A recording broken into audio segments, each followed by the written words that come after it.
नमस्कार, मैं कृष्ण शर्मा और इस पर समय हो रहा है 7:30 तारीख आज 18 अगस्त 2025। और इस समय विशेष इंसान को हमें ध्यान देना पड़ता है कि इंसान को हमें क्या, हमेशा कहता हूँ, परमेश्वर ने दिया हुआ आत्मा है। परमेश्वर ने सब कुछ दिया हुआ, आत्मा, ज्ञान, समझ, शक्ति, सब कुछ दिया हुआ। तो आज मैं ड्रग्स के बारे में बात कर रहा हूँ। ड्रग्स जितने भी कानून में ये शराब पकड़ा जा रहा है, ड्रग्स पकड़ा जा रहा है, गांजा पकड़ा जा रहा है, ये इंसान को बेवकूफ़ बनाने के लिए काम हो रहा है। जनता को जरा समझना चाहिए। इतने ऊंचे ऊंचे शिक्षा हासिल किए हो, पढ़ाई लिखे किए हो, फिर भी इस बात को समझ नहीं पाए, उन्हीं के पीछे लगे हो। ये पकड़ा हुआ सामान कहाँ जा रहा है, जरा सोचने की बात है। आज जरा सोच कर बताना। इंसान इतना ज़्यादा, पुलिस वाले एक एक ट्रक शराब पकड़ा जा रहा है, इतना ज़्यादा गांजा पकड़ा जा रहा है, अफीम पकड़ा जा रहा है, ये बहुत सारे पकड़ा जा रहा है। हर जगह से शराब पीता पड़े, वो जा कहाँ रहा है? कानून के पास नहीं है, फेंका हुआ नहीं है जमीन पर। ये कहाँ जा रहा है, किसके पास जा रहा है? ये आसमान खा रहा है, धरती खा रहा है। जरा सोचना, जरा दिमाग में लगाना।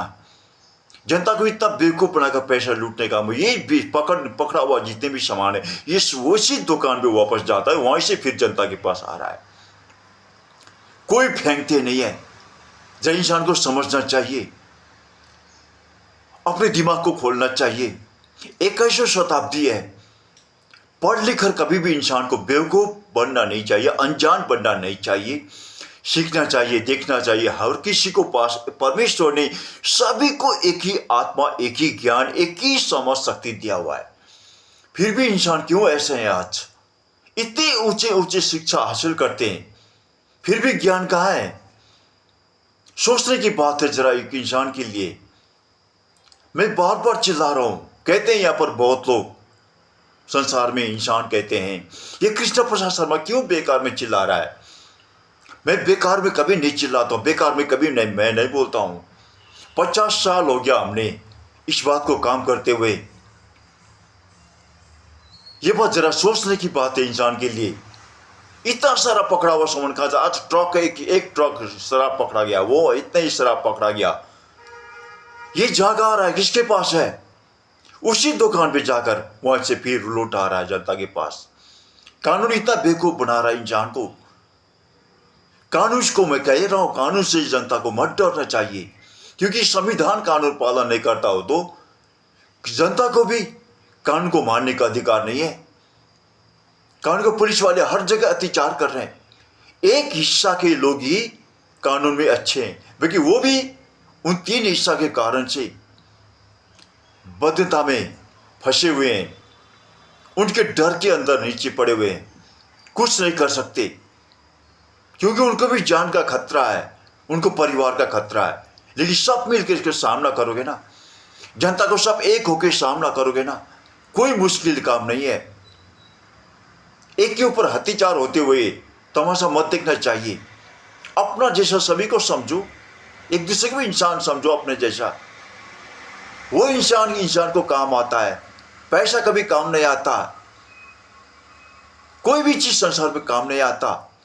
2 चीज काम आता है इंसान को, 2 चीज चाहिए। एक मिट्टी पैर रखने के लिए, दूसरा खाने के लिए अनाज। ये सब सृष्टि कर देना परमेश्वर होते। इंसान कौन है? इंसान से क्यों डरते हो? एक दूसरे का क्यों सहारा लेते हो? जब खुद को अपने स्वार्थीपन में जीना है तो एक दूसरे को क्यों बोलते हो हमें सहारा दो? इंसान को जरा सोचकर बात करना चाहिए। कोई भी बात बोलने से पहले मेरे मुख से निकले हुए शब्द को हर किसी को असल होना चाहिए, सोच बनाना चाहिए। कभी भी ये नहीं कहना कि मेरे शब्दों से उसने मुझे गाली दिया तो मैं भी उसको गाली दूं, ये मत कहना। ये गलत है सबसे बड़ी। तो आज इस बात को ध्यान देना चाहिए जनता को। मैं ज्यादा नहीं कहूंगा, जरा ढूंढना चाहिए इस बात को। इतना ज्यादा शराब पकड़ा जा रहा है, ड्रग्स पकड़ते हैं, गांजा पकड़ते हैं, हर कोई चीज पकड़ते हैं, किसके पास जा रहा है? जरा सोचना, दिमाग में लगाना।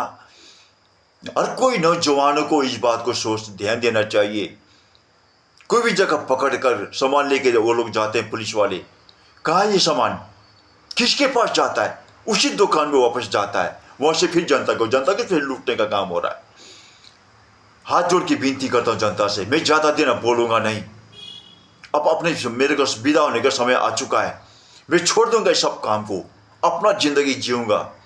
61 एज हो रहा अभी मेरा, 61 साल का और एज हो रहा है।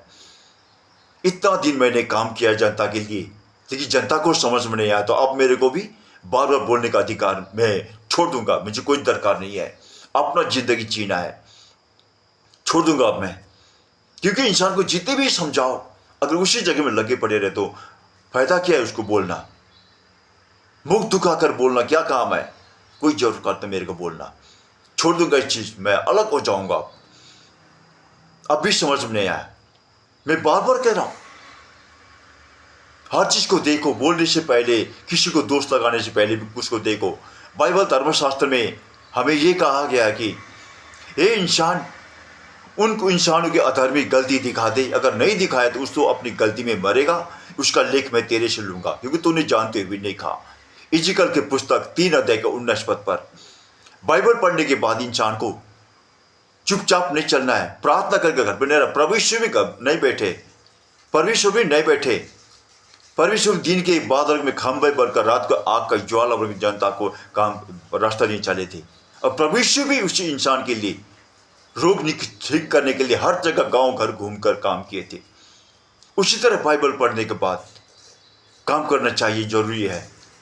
परमेश्वर ने अपना बेटा कहा, परमेश्वर ने भाई भाई कहा, तो एक भाई होने के बाद हर किसी को प्रेम करना हमारा मकसद बनता है। इसलिए कह रहा हूं, लेकिन अब ज्यादा दिन मैं बोलूंगा नहीं। मैं कहता हूं कि अब सोचता हूं छोड़ दूं इस काम को, चुपचाप बैठो, अपना काम करूं, अपना मेहनत करूं, किसी को कुछ नहीं बोलूं, अपना जब कर अपने लिए करूंगा। अब मैं जनता के लिए छोड़ दूंगा, इंसान के लिए छोड़ दूंगा मैं।